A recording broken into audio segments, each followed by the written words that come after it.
Hey everybody, this is Ashy coming to you with another Untold quick clip, and the subject we're going to talk about this time are Minion cards. Now Minion cards are those beautiful purple cards that your GM covets so closely to their little slimy paws and they won't let you ever touch, because Minions are the baddies that they're going to throw at you.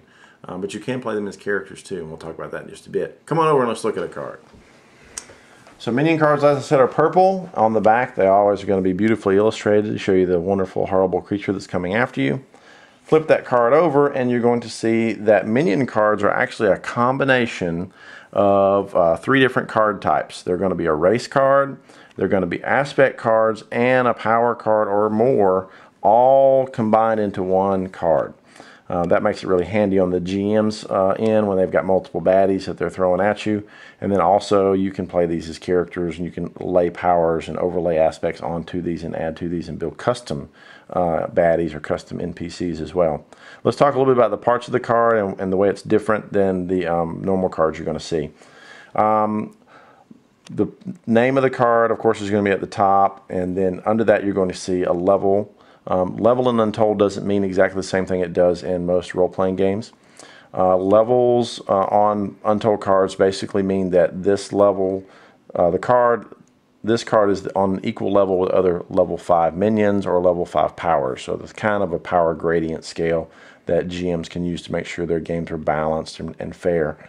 The Untold point cost for this minion is a little different than most cards you're going to see. It's actually 2 numbers separated by a slash. The left-hand number is going to be like your character deck. That's going to be all the story, sight, and time swap cards that went into creating this character. And the right-hand number is going to be your total Untold point build for this particular minion.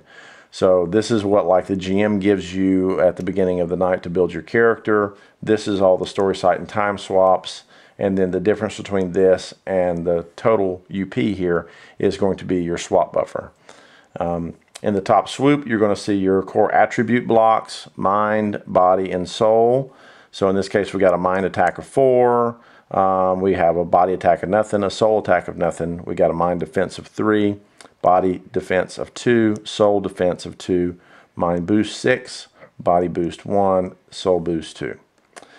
We do have a vitality on this card, and that's all this stuff is already worked into that, so you don't have to do any math. It's done for you.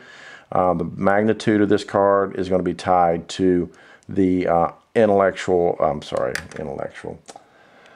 the integral power. It's late, folks. Sorry. The integral power of this minion. That's what IP means, is integral power. In this case, it's the insane eye power. Now you'll notice that this guy up here, your UP cost, has a little asterisk by it. And again, anytime you see an asterisk on an Untold card, that means to read the text below. That asterisk ties to the integral power, which is insane eye, and it's a hot swap power.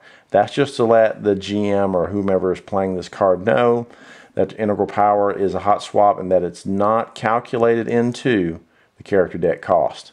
Okay, so you'll notice 28 plus 22 is going to be less than 55. So this power is legal. I can play this and still not go over my total UP. And so that is basically a minion all wrapped up in one.